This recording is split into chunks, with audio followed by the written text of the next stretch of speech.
አትሌት ገለቴ ቡርቃ ባለቤት አለመያዙ ተነገረ። አዲስ አበባ ፖሊስ እንደተናገረው አልተያዘም፣ በፖሊስ ቁጥጥር ስር አይደለም ብሏል። አትሌት ገለቴ ቡርቃ 10 ቤቶችና 4 ተሽከርካሪዎች በቀድሞ ባለቤቷ እንደተሸጡባት በመግለጽ ሰሞኑን ፍትህ ስትጠይቅ ተስተውላለች። አትሌቷ በገጠማት ጉዳይ ፍትህ እንዲሰጣት በኢትዮጵያ አትሌቲክስ ፌዴሬሽን መግለጫ መሰጠቱም ይታወሳል።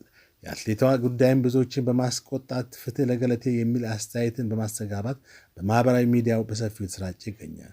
ይህ እንዲህ እንዳለ ባለፈው ምሽት ጀምሮ ደግሞ የአትሌት ገለቴ ቡርቃ ባለቤት አቶ ታደለ ገብረመድህን በአዲስ አበባ ፖሊስ ቁጥጥር ስር ዋለ የሚሉ መረጃዎች በማህበራዊ ሚዲያ በሰፊው መሰራጨታቸው ይታወቃል።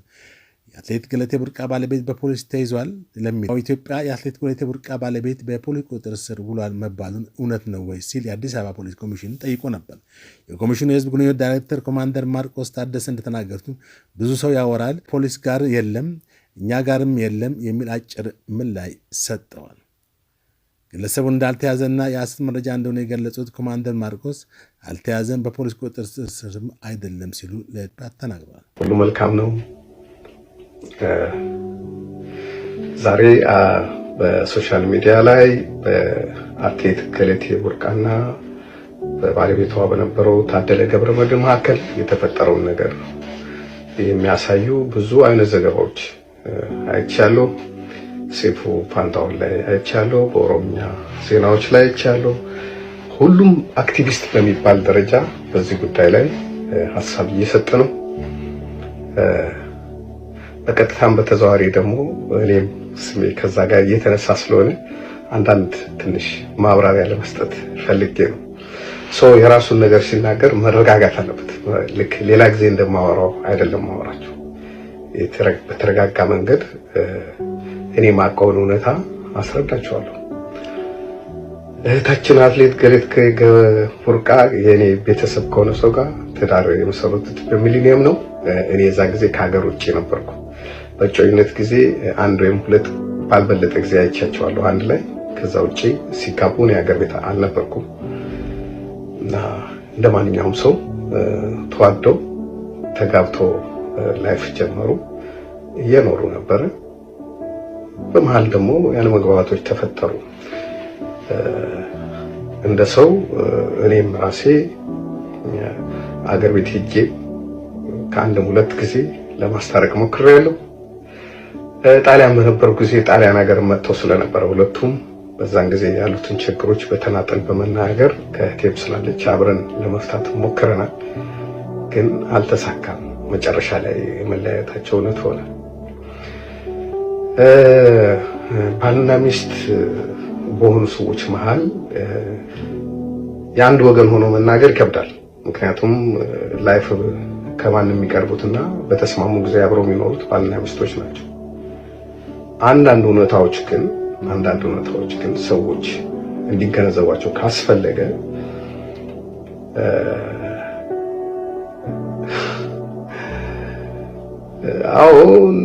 እሱ ታክሲ ነበር የሚሰራው በፊት ሲገናኙ።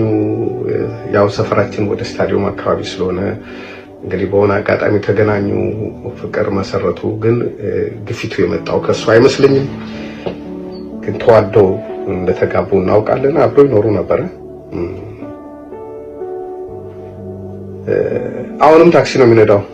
አሁን እንደሰማነው 10 ቤት ሸጠዋል፣ 10 መሬት ሸጠዋል፣ 5 መኪና 4 መኪና ሸጠዋል ሲባል ሰምተናል። ግን እኛ ወንድማችን እየደጎም ነው እንደሚኖር ነው የምናውቀው። አይደለም የሷን ገንዘብ ወስዶ ሊበለጽግ አይደለም ለዕለት ኑሮ የሚሆን ነገር። ሌላም ጣሊያን ያለች እህታችን አለች፣ እሷም እኛም እየደጎም ነው እንደሚኖር ነው የምናውቀው። ጀግና አትሌት ነች። ግን ሰው የአደባባይና የቤት ባህሪው አንድ አይደለም። እኔ በሶሻል ሚዲያ እንደምታዩ ላልሆን እችላለሁ። ገለቴም ስፖርት ሜዳው ላይ እንደምታዩት ላትሆን ትችላለች። እና ዝም ብሎ መፍረድ ጥሩ አይደለም። ልጁ ከሚገባው በላይ ነው ዋጋ የከፈለው በዚህ ጉዳይ። ብዙ ጊዜ ታስሯል። ያልታሰረበት ፖሊስ ጣቢያ የለም። በእውነት ባልሆነ ክስ ሁሉም ክሶች ፍርድ ቤት ሲቀርቡ ውድቅ ሆነዋል። የሚመሰክራቸው ምስክር ተብሎ ቃል የሰጡ ሰዎች ዋሽተናል እያሉ ፋይላቸው እየተዘጋ የቀረቡበት ክሶች ሁሉ ጠቅላላ አንድ ሰው ሊሸከማቸው የሚችሉ አይደሉም። እንደውም ወንድማችን ባለማበዱ ነው እኛ በጤና በመኖሩ ነው እግዚአብሔር የምናመሰግነው። እንደሚባለው አይደለም። ምናልባት አትሌቶች የሆኑ ሰዎች ይሄን ነገር በቅርብ ሊያውቁ ይችላሉ። ገለቴ አይደለም ቤትን የሚያክል ነገር ሰው ሊሸጥባት 10 ብር እሷ ፈቃዷ እሷ ያላለችው ነገር ቢደረግ ቤት ይቃጠላል። አይደለም ንብረቷ ሊወሰድባት እቃ ካስቀመጠችበት ወንበር ላይ አንስቶ ሌላ ቦታ ማስቀመጥም አደጋ ያመጣል። እናንተ ስታስቡት አንድ ባል ሚስት ያለው ባል ንብረት ሲሸጥ ሚስቱ ሳታውቅ ንብረት ቤትን የሚያክል ያውም 8-9 ቤት ይሸጣል። እኔ ሽምግልና ሄጄ ሁለቱን ባናገርኩበት ጊዜ ሁሉ ስለታቀም ንብረት ሸጦብኛል ብላኝ አታውቅም። ሌሎች ነገሮች ነበር የምታነሳው።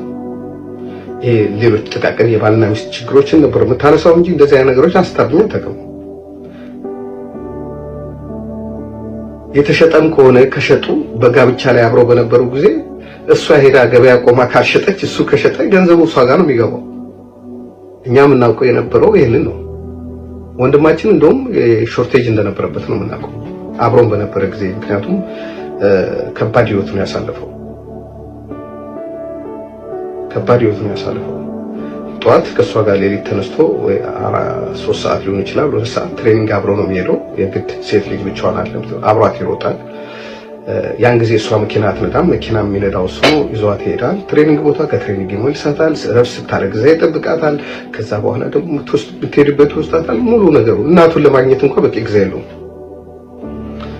ስለዚህ አብሮ ነው። እሱም ስፖርተኛ ነበረ። በፊትም ከበፊት ጀምሮ ስፖርተኛ ነበር። አብሮ ነበር የሚሰሩት። በኋላ ግን እንግዲህ አልተስማሙም። እንደማንኛውም ባልና ሚስት ለህይወት አደጋ የሚፈጥር ሆኖ ተገኘ። እሱ የጤና ችግር ገጠመው። በዚህ ምክንያት እሷ እንዳለችው ጸበል እስከሚሄድ ድረስ ደረሰ። መጨረሻ ሁሉም ሰው ሞከረ። በሷ በኩል ላይ ያሉ ሰዎችም በእኛ በኩል ያለው ሰው መቼም ትዳር ይለይ እንኳን ገለቴን የሚያክል ሰው ትልቅ ዝና ያለው ሰው ዝምድና ጠርቶ ሰው ሊለይ የሚል ሰው የለም። ግን ከባድ ስለሆነ ከተለያዩ በኋላ ደግሞ በተለያየ ቦታ ታስሯል።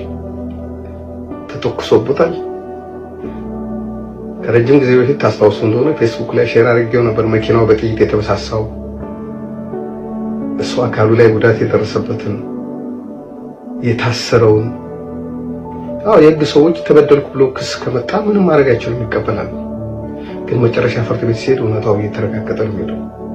አሁንም ቢሆን ባልና ሚስት ናቸው እንደማንኛውም ሰው። መጨረሻ ላይ እሷ እንደምትለው 10 ምናምን የምትለው ነገር አላውቅም። እንደ ባልና ሚስት በጋራ ያፈሩትን ነገር ፍርድ ቤት የመጨረሻ ውሳኔው እሱ ነው።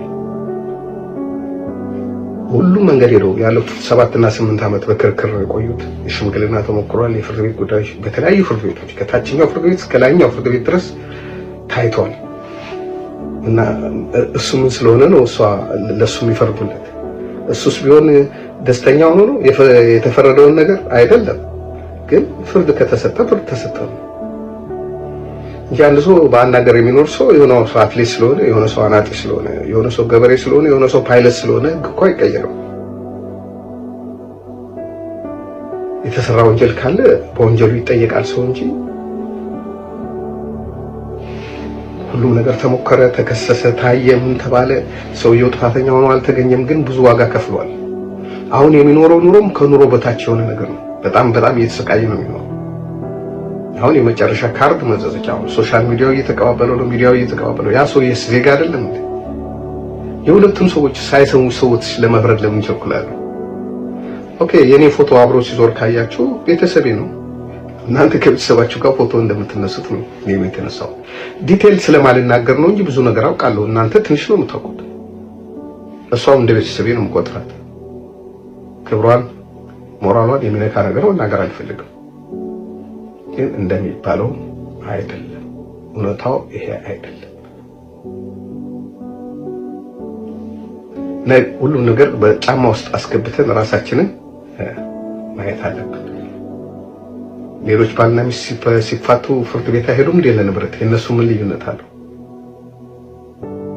እና ዜጎች እኩል እንደሆኑ ማሰብ መልካም ይመስለኛል። ስላዳመጣችሁኝ አመሰግናለሁ። ይቅርታ ፈልጌ አይደለም፣ በጣም ፑሽ ስለተደረኩ ነው የተናገርኩት።